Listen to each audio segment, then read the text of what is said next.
नमस्कार, stock weather में आपका स्वागत है। सर, आज चर्चा करते हैं रतन इंडिया एंटरप्राइजेज लिमिटेड शेयर के ऊपर। ये स्टॉक सर इलेक्ट्रिकल व्हीकल में भी काम कर रहा है, ड्रोन सेक्टर में भी काम कर रहा है। तो अब इस स्टॉक का हम पूरा फंडामेंटल चर्चा करेंगे, टेक्निकल चर्चा करेंगे और इसमें केवल मेरे विचार होंगे। आप इससे सहमत हैं या नहीं वो आपके ऊपर है। केवल मेरे विचार होंगे और मेरे विचारों में ये कैसा स्टॉक है, ठीक है सर। तो फंडामेंटल टेक्निकल सारा कुछ देखेंगे, टेक्निकल चार्ट के ऊपर भी चलेंगे, तो बने रहिए वीडियो के साथ। तो आज अगर देखते हैं तो आज एक दिन का रिटर्न इसका माइनस का 3.5% है। मतलब आज के दिन ये 3.5% गिरा है स्टॉक। एक सप्ताह का रिटर्न देखा जाए तो 1.8% है, एक महीने का है 1.3%, 6 महीने का 13%, एक साल का 34% और 5 साल का रिटर्न जो है वो 3,481% तक का रिटर्न है। ठीक है सर। तो ये 5 साल का मैंने आपको इसलिए बताया कि 5 साल स्टॉक में टिकने से क्या फायदा होता है। उसके बाद मैं ये नहीं कह रहा कि इस स्टॉक में टिकने से, मैं मार्केट के किसी भी स्टॉक की बता रहा हूँ और इस स्टॉक का तो हम फंडामेंटल चेक करेंगे, उसके बाद हम आपको बताएंगे और बाद में हम निष्कर्ष बताएंगे क्या करना है इस स्टॉक में। तो उसके बाद अगर ये देखा जाए तो इसका जो मार्केट कैप है वो 10,889 करोड़ का मार्केट कैप है इसका। स्मॉल कैप की श्रेणी में आता है स्टॉक। और स्टॉक के बाद अगर इसके अपडेट अगर कुछ देखे जाएं तो हम बताते हैं आपको। एक बुधवार का कल का अपडेट है कि रतन इंडिया एंटरप्राइज की शाखा रिवोल्ट मोटर्स ने ई मोटरसाइकिल रिवोल्ट RV1 और इसके प्रीमियम संस्करण RV1 प्लस को क्रमशः 84,990 रुपए और 99,990 की शुरुआती कीमतों पर लॉन्च किया है। मतलब रतन इंडिया एंटरप्राइज ने एक रिवोल्ट मोटरसाइकिल ई मोटरसाइकिल इसने लॉन्च की है, उसकी 84,990 रुपए की एक की कीमत है और एक 99,990 की कीमतों पर ये इलेक्ट्रिकल व्हीकल में भी काम कर रही है। इसका मतलब मैंने आपको पहले ही बताया था, इलेक्ट्रिकल व्हीकल में भी काम कर रही है और ड्रोन सेक्टर में भी काम कर रही है। तो बिजनेस कंपनी के बढ़िया है दोनों। उसके बाद अब इसके फंडामेंटल देखते हैं कि बिजनेस के साथ इसका फंडामेंटल किस तरह का है। तो अब इसके हम आपको स्क्रीनर पे लेके चलता हूँ। स्क्रीनर क्या कह रहा है, अपने बिजनेस का विस्तार कर रही है तो कर्जा ज्यादा ले रही है कंपनी।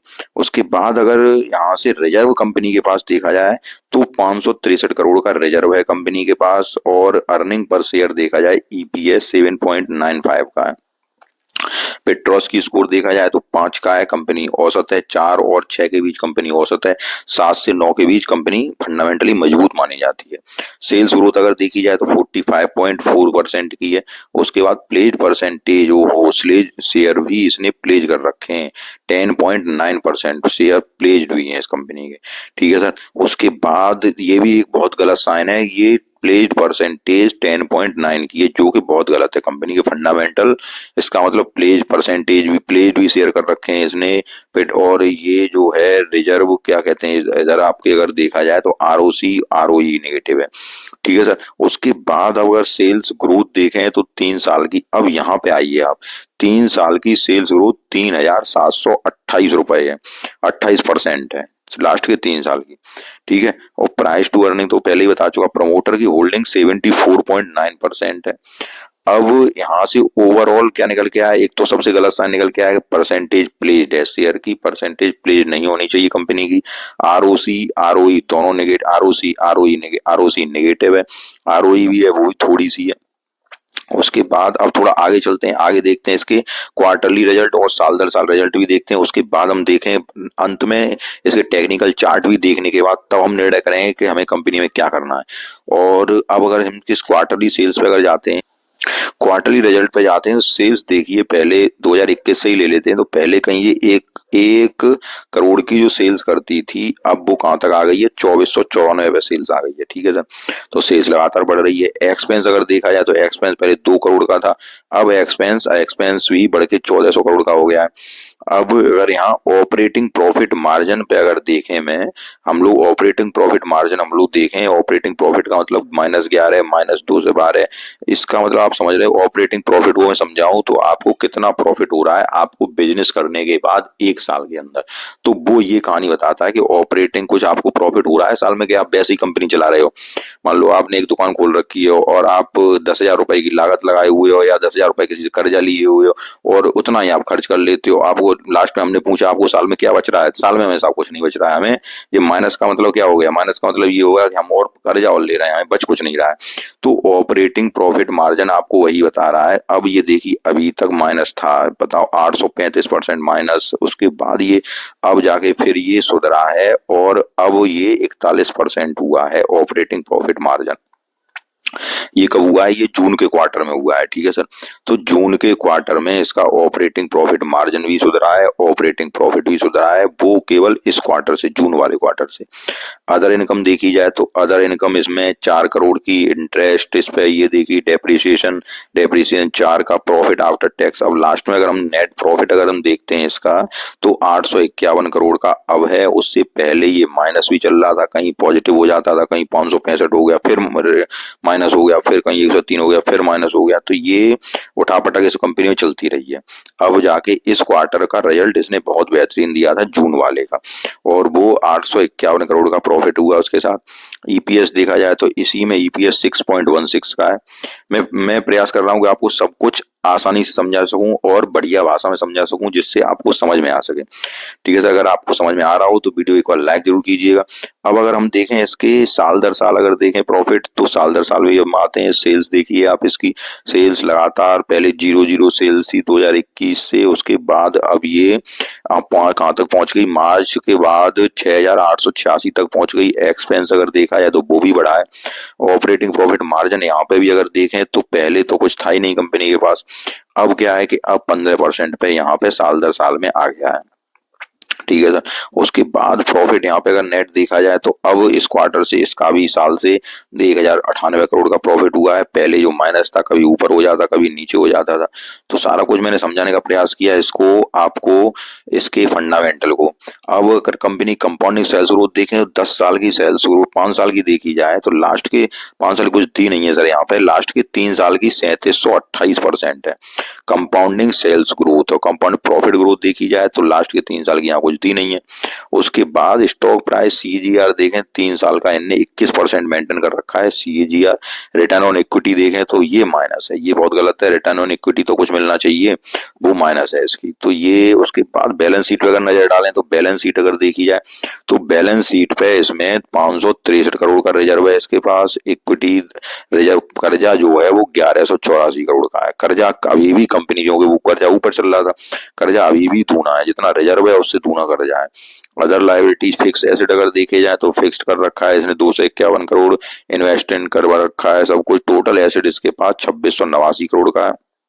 अब कर्जा ही इसने इतना ले रखा है, ठीक है सर। उसके बाद अब यहाँ से हम आते हैं इसके इन्वेंट्री, ये जो देखते हैं रेशियो, कितने दिनों में मतलब ये कंपनी अपना काम करके पैसे को जुटा पा रही है। तो डेब्टर डेज है वो इसमें, डेब्टर डेज ठीक है 48, ये 90 से नीचे होने चाहिए, तो ये ठीक है, 4-3 चल रहा है। उसके बाद इन्वेंट्री डेज, अगर इन्वेंट्री कितने दिनों इन्वेंट्री माल पूरा कर लेती है, पैसे ले लेती है, तो 72 का है। डे पेबल कितने दिनों पे चुका रही है, 43 के। कैश कन्वर्जेशन देखा जाए तो ये एक साइकिल होती है जिसमें कि मतलब कितने दिनों में अपने वो इन्वेंटरी को कैश में बदल देती है। तो यहाँ से ये जो चल रहे हैं मार्च 2022 से, ये इसके ठीक ठाक चल रहे हैं, 48 देखिए। उसके बाद वर्किंग कैपिटल डेज देखे जाए तो 18-56, ये भी ठीक चल रहा है। तो ये जो सुधर रहा है इस कंपनी का, वो मार्च से और 23-24, ये 1-2 सालों के अंदर हल्का फुल्का सब कुछ सुधर रहा है इस कंपनी में।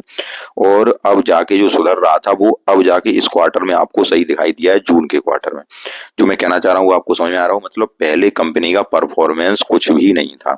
अब कंपनी धीरे धीरे कर्जा ले लेके या कुछ कर करके अपना काम धीरे धीरे सुधारती जा रही है। अब इसमें प्रमोटर की होल्डिंग देखी जाए तो प्रमोटर की होल्डिंग 74% की है, एफआईआई की 8.42। एफआईआई ने इसमें अपनी होल्डिंग बढ़ा ली है, थोड़ी डीआई ने बढ़ा ली है, और पब्लिक ने थोड़ी होल्डिंग कम कर ली है, ठीक है सर। सारा कुछ मैंने आपको समझाने का प्रयास किया, ये सारा कुछ कंपनी का मैंने आपको फंडामेंटल समझा दिया है। अगर आपने पूरा वीडियो देखा होगा तो आपको सारा कुछ समझ में आएगा। जो कंपनी अच्छी चीजें मैंने वो भी बताई, और जो नेगेटिव चीजें ही वो भी बताई। अब हम चलते हैं टेक्निकल चार्ट पर, ये इसका चार्ट क्या कह रहा है। तो चार्ट देखते हैं, चार्ट क्या कह रहा है। अब इसका मैं आपको चार्ट समझाता हूँ, टेक्निकल चार्ट मैंने खोल रखा है। अब ये देखिए आप, पहले ये कंपनी एक कंसोलिडेट दौर से गुजरी है। कितना दिन कंसोलिडेट किया है इस कंपनी ने, ये देखिए आप। ये 2021 से 2000 लगभग 23 तक 2 साल कंसोलिडेट किया है इस स्टॉक ने, इस कंपनी ने। उसके बाद ये यहाँ से इसने ब्रेकआउट दिया। ब्रेकआउट कितने का दिया था इसने, 67 रुपए का ब्रेकआउट दिया था। और 67 के ब्रेकआउट के बाद ये कंपनी फिर आपकी कितने तक गई, ये गई हाई इसने लगाया 94 का। ठीक है सर, उसके बाद फिर ये कंपनी नीचे आई 94 से, और ये स्टॉक अब 64 पे आके डटा, 64 के बाद आके अब ये कंसोलिडेट कर रहा है और एक रेंज में कंसोलिडेट कर रहा है। वो रेंज में आपको दिखाने का प्रयास करता हूँ।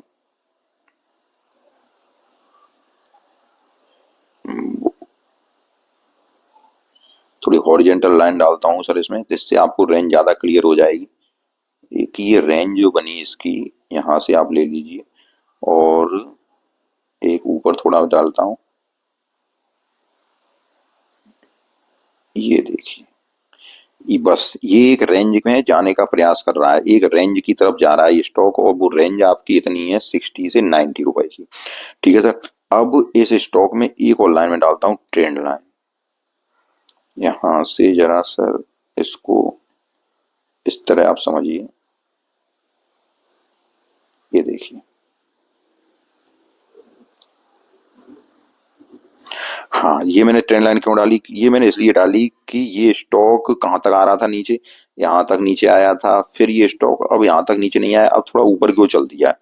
ये मैंने इसलिए आपको समझाने डाली कि ये स्टॉक जल्दी ही अब इस ट्रेंड लाइन के पास जा सकता है, जो मैंने हॉरिजॉन्टल डाली थी 90, मतलब ये आपको 90 रुपए जल्दी पकड़ सकता है स्टॉक, इसलिए मैंने डाली है, लेकिन केवल टेक्निकल बेस पे। आपको समझ आ रहा हो, केवल टेक्निकल बेस पे मैं आपको ये बता रहा हूँ अब चार्ट में, क्योंकि चार्ट जो देख रहा हूं तो ये चार्ट बता रहा है कि ये 90 रुपए को, एक ट्रेडिंग स्टॉक है, 90 रुपए को जल्दी पकड़ सकता है ये स्टॉक, क्योंकि एक रेंज में चल रहा था, वो रेंज अब ऊपर की ओर होती जा रही है। अब इस स्टॉक की रही फंडामेंटल, ये जो टेक्निकल, तो टेक्निकल अगर ये स्टॉक 90 रुपए की तरफ जाता, अभी मुझे दिख रहा है, अगर 90 रुपए से फिर ये स्टॉक ऊपर निकलता है, क्योंकि वो एक रेंज को तोड़ेगा, वो रेंज कितनी होगी, 60 से 90 रुपए, 30 रुपए की जो रेंज तोड़ेगा, तो ये स्टॉक आपको 120 की तरफ ज्यादा दिखाई देगा। जब ये स्टॉक 90 रुपए से ऊपर निकलेगा, एक बार आप फिर समझ लीजिए कि जब ये स्टॉक 90 रुपए से ऊपर निकलेगा, तो फिर ये स्टॉक इस रेंज को तोड़ के 120 की तरफ जाता दिखाई देगा 90 रुपए निकलने के बाद। लेकिन अभी ये स्टॉक एक रेंज है, वो रेंज अब ये 90 की तरफ जाता दिख रहा है केवल टेक्निकल बेस पे।